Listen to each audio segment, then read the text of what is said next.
हम ब्रजेश पांडे नया कलाकार एक होली नहीं एक गाना गाने जा रहा हूँ जिसमें टूटी फूटी हुई उसको बेटा बड़ बेटा समझ के माफ करना।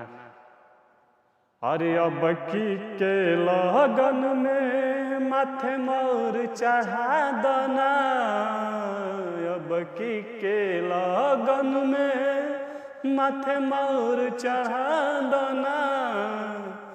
ए भौजी हम शादी करा दो ना, जहिया से देखले बानी तोहरा बहिन के दिनमा बितावतानी अंगूरी पे गिन के।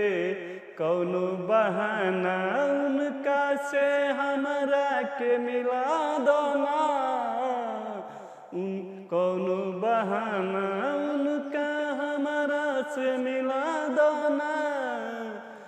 ए भौजी हम शादी करा दो ना, ए भौजी हम शादी करा दो ना।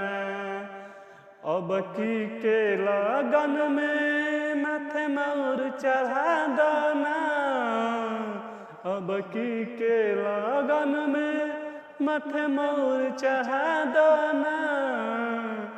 ए भौजी हम शादी करा दो